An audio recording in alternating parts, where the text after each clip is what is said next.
Euro 2024 is happening very soon, and over the past month, we've seen a lot of new kits be released. These new kits are very exciting, and I've already done a few videos on them, but today I thought it was a good idea to look back at all of the previous kits and decide which is the best from each country. This video features my thoughts on some of the greatest football shirts of all time. I'm allowing kits that were used at the World Cup as well as at the Euros, just to make things a bit easier. But with that all being said, let's get started with the first team. I'm going through this group by group, so we're starting off with Germany. The first shirt that came to my mind for Germany was this one. It's from 1988 to 1990. The thing I like about this is the zigzaggy flag design on the front. It's a very bold design, particularly for the 1980s, and to me it really represents the German identity. I always love kits that use the flag, and this one uses it very well. A few others that came to mind were the 2024 kit, which I do really like, but having seen it in person, I'm not as big a fan as I was when I first saw it. I ranked it as the best 2024 kit, and I've definitely changed my mind on that now. It's still good, but not quite the best. I also thought about the away kit from 2022, and I really do like the design on this one, but it doesn't scream Germany like the others do. The one that came closest to the 1991 was this, and it's the home shirt from the 2014 World Cup. This one also uses the colours of the German flag, but it's designed in a way that makes it look a bit different. I think this one's really nice and creative, but it's not quite as good as the 1990 classic. Next up is Hungary, and I've chosen the 2020 home shirt. To be honest, Hungary haven't had any amazing kits in their history,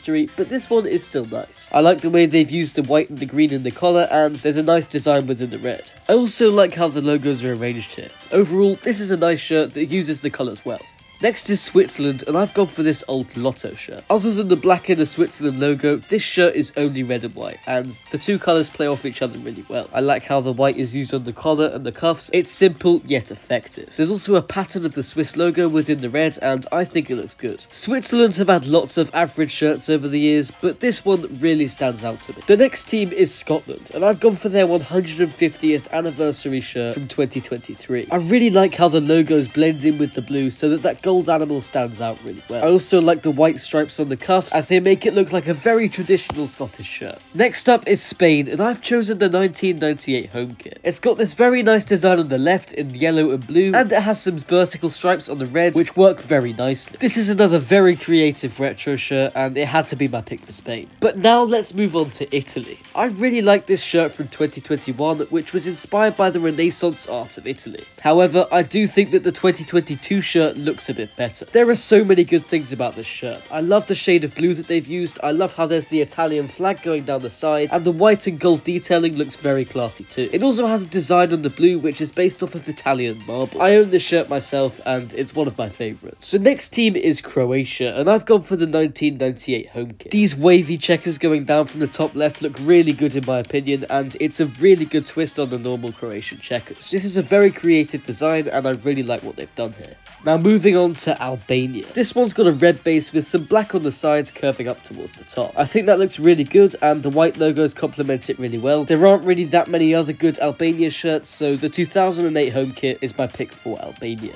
Next up is England, and if I was to choose a home kit, I would have chosen this one. I've done a video on this where I ranked every single England home kit, and this one finished top because I really like how they've used St George's Cross in the design. But I still think some of their away or third kits have been better, such as this one from 1990. It's light blue with this cool diamond pattern, and it's a very iconic England shirt. However, I've decided to choose their 2021 away kit. The design is based around the 3 lions in the badge, and I think it looks really good on a navy blue base. It's very different to a traditional England away kit, but it still keeps it very England themed, and it looks really great too.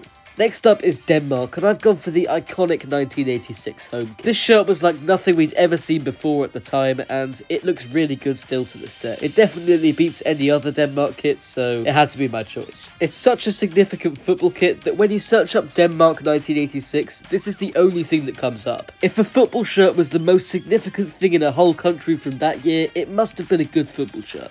Anyway, next is Slovenia, and I've gone for this nice white shirt. It's got this cool light blue design on the front, which is very bold, but I actually think it works very well. It looks as though it's representing the mountains of Slovenia, which is a very nice touch. The darker blue logos work well too. This is a really nice shirt, and it's better than all the other Slovenia shirts. The next team is Serbia, and I've gone for this red home kit from 2021. It's got a nice Serbian pattern with some gold triangles within the design. A lot of other Serbia kits have used a darker red colour, but I actually like it when it's a brighter red, so this one ticks all the boxes for me, and it's the best Serbia kit of all time. Next up is France, and I had to pick their 1998 home kit. France were hosting this tournament and they had to come up with something special, and they definitely did. I love the way they've used the white and the red all around the blue, and those stripes on the front are completely ridiculous for a France shirt, but they look so good. This shirt represents the blue, white and red of France in a ridiculous way, and yet it just looks amazing. It had to be my pick for France. Next up is the Netherlands, and if you're in the football kit world, you probably know that this is the shirt that most people would choose. It's one of the most popular football shirts of all time, and it'll cost you hundreds of pounds to get one of these. And that's because it looked absolutely amazing. For 1988, this was just completely ridiculous and like nothing we'd ever seen before. That orange and white geometric design looked absolutely fantastic on the pitch, and this is a legendary shirt. But wait a second.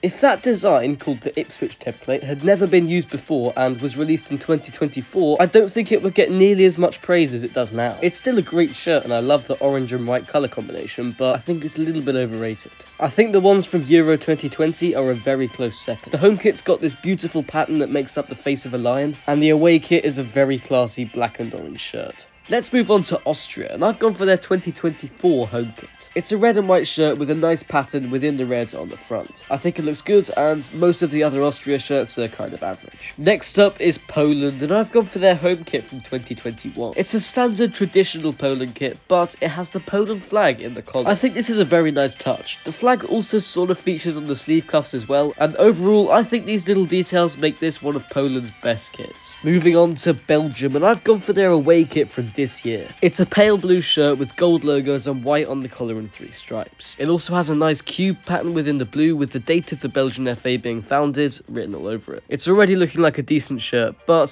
what makes it a really great shirt is the brown shorts, which is a reference to Belgian cartoon character Tintin. So for not only looking amazing, but also referencing a Belgian cartoon character, which is a really nice touch, I think this is Belgium's best football shirt of all time. Next up is Ukraine, and I've gone into the past and picked out this great retro I've not been a big fan of most modern Ukraine kits, but this old one, it really is great. It brings out the colours really well, and I like how the blue stripes are to the side and not in the middle. There's also a lovely pattern in there, which makes it feel very retro. So does the retro collar at the top. The only problem I've got with this shirt is the way the stripes are arranged on the sleeve. They're different on the left to how they are on the right, and I don't like that at all. Once you've seen it, you can't unsee it, but it's still a nice shirt. The next team is Slovakia, and this was one of my favourite shirts from Euro 2020. This shirt is blue with a crazy lighter blue design on the front, which is supposed to represent the mountains of Slovakia. This is very bold for a home shirt, but I think it works very well. For me, Slovakia is a team where you can really experiment with the home shirt because there isn't any particular traditional style. This shirt looks amazing and it's easily Slovakia's best of all time. Next up is Romania, and I've gone for this 90s classic. It's got blue and red stripes coming out from the sides and the same sort of colours on the collar and cuffs. I like how the Adidas logo is in writing, and I've always liked the yellow of a Romania shirt. This shirt puts all the elements of a Romania shirt together and adds a little bit of creativity to make a really nice kit. Next up is Portugal, and I've gone for this year's away kit. This shirt has got a beautiful Portuguese tiling pattern in blue on a white base. As you can see from this picture, the detailing in that blue pattern is amazing, and overall the shirt looks fantastic. It almost looks like some really old tiling with that white intervening with the blue design. I think the shirt looks really good, and it had to be my pick for Portugal. Next up is Turkey, and I've gone for this retro home kit. There are so many great things about this shirt. Obviously you've got the white stuff curving down from the top. I have no idea even what that is, but it looks great. It's also got these subtle vertical stripes on the red, which contain little Turkish crescents, which definitely make the shirt feel more Turkish. The main crescent is white in a white circle, which makes it really stand out, and this shirt really is just fantastic. Next up is Georgia, who haven't really had a big history with kits, but I quite like this one. It feels very Georgian with these little dots on the white, and the red coming down from the top and the bottom does look very nice. I would prefer it if that black outline on the sleeves carried on the red on the front of the shirt, but it's still a very nice kit. And now last but not least, the Czech Republic, and I like what they've done with the 2024 kit. The pattern on the front is resemblant of the animal in the badge, and I think it works really well on the red base. I like the lighter blue colour they've used as a secondary colour. I think it works well, and the white logos make this a really nice, simple and clean kit. It's the best Czech Republic shirt of all time. And that's it for this video. Thanks for watching. I've got some Euro predictions coming soon, but until then you can click the videos on screen right now if you want to watch more. But with that all being said, thanks for watching, and I will see you later. Why are you still here? Click those videos on the screen and subscribe. Thanks.